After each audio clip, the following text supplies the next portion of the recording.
O torcedor precisa ter um pouco mais de paciência com os atletas da base, é nosso patrimônio, mas também a diretoria precisa saber a hora de colocar os atletas da base.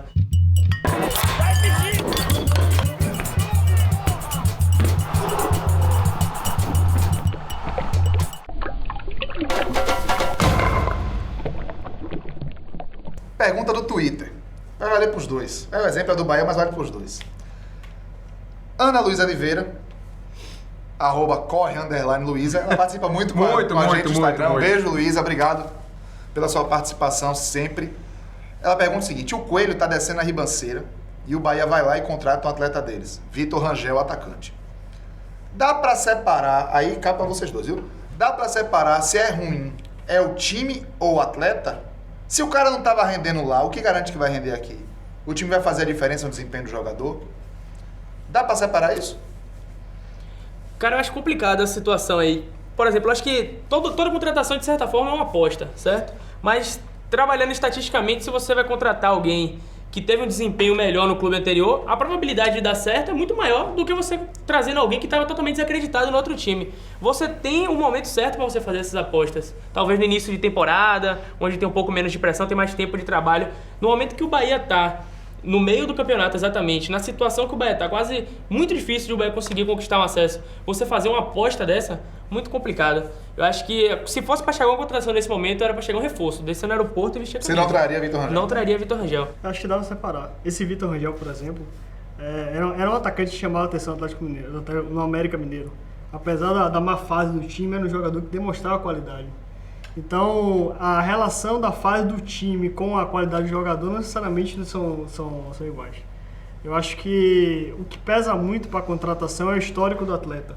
O quanto ele foi bem em outros times, quanto gol, por exemplo, atacante, quantos gols ele fez, quantas assistências ele fez, acho que isso pesa realmente. A fase do time não necessariamente impacta na Mas você concorda que tem um momento certo de você fazer apostas? Tem momentos que são muito mais fáceis de você fazer apostas do que um momento delicado desse que o Bahia tá vivendo, por exemplo. O Vitória trouxe, eu vou dizer de novo, bicho, porque Rodrigo Ramalho não é jogador não, velho.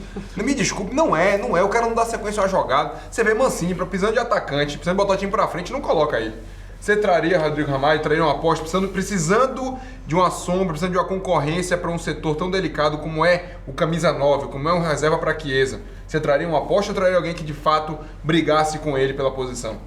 A questão do Vitória é um pouco mais complicado que com relação ao Bahia. O Vitória tem base. A base do Vitória se investe 6 milhões de reais. 10% do orçamento é na base. Então, se o Vitória for apostar em alguém, tem que se apostar na base. Não necessariamente se apostar no atacante da Bolívia reserva. A primeira bola que o cara pegou, o cara mandou na arquibancada do Mineirão. Seria o caso de botar Rafaelson, por exemplo? É uma aposta. Heron tá na base do Vitória, ele tem 18 anos, é uma grande estrela, a diretoria aposta. Se a Rafaelson não tá bem, Heron seria uma aposta pra colocar agora. O menino é criado na base, entende a história do Bahia, entende a história do Vitória, já viveu diversos Bavis, já viveu o Campeonato Baiano da sua categoria. Chega no profissional. Chega com algum status, com algum respaldo da imprensa, da diretoria, enfim. Se ele não resolve em 2, 3, 4 jogos, se tiver essa sequência, porque ainda tem isso que jogador da base, para ter uma sequência que as contratações de fora têm, é difícil, e ele não resolve, a torcida cai em cima. Como é que muda esse pensamento? Vocês concordam com isso, não concordam? Eu acho que para mudar esse pensamento vai muito do planejamento também do clube e da comissão técnica. Você tem que saber a hora de você aproveitar o garoto da base. O torcedor precisa ter um pouco mais de paciência com os atletas da base, é nosso patrimônio, mas também a diretoria precisa saber a hora de colocar os atletas da base. Você tem que ter um planejamento, talvez no começo do ano, como eu já falei, que é um momento onde você tem menos pressão, é o momento de você testar. Não você lançar um menino desse quando o Bahia tá precisando de resultado, quando o Vitória tá na beira da zona de rebaixamento, que você vai jogar lá e vai queimar o menino, pô. E você, a torcida do Vitória, por exemplo, é especialista nisso, inclusive. Quantos e quantos jogadores já passaram da base do Vitória com status, com talento? Arthur Maia, Elkson, teve um zagueiro que a torcida do Vitória mal teve tempo de cornetar, que ele acabou vendido para a Europa cedo, que foi Eduardo Alcides, depois jogou no PSV, jogou no Santos, enfim. Mas vem da base e o telhado é totalmente de vidro. Aí vem de fora, é contratado e o telhado é todo de telha, bem protegido. Aí a responsabilidade totalmente da diretoria. Você acha que a torcida, essa impaciência da torcida... A torcida acaba sendo influenciada pela postura das contratações. Sim. O Vitória tem uma falha terrível no seu planejamento nos últimos 10 anos.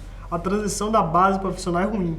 O jogador da base, ele não sobe para compor o grupo, ele sobe para resolver. Por exemplo, o caso de Ramon. Ramon, ele subiu para o time profissional depois que havia a necessidade de um zagueiro. Ele não foi preparado para ser profissional, ele foi lançado. Então, essa questão é que pesa. Você pega um jogador que, por exemplo, fez uma base legalzinha, foi um jogador como o Arthur Maia. Os momentos que ele entrou foi um momento de pressão. E aí o jogador não resolve, jogador jovem, e em determinado momento você pega no pé. Então, o grande problema é a transição.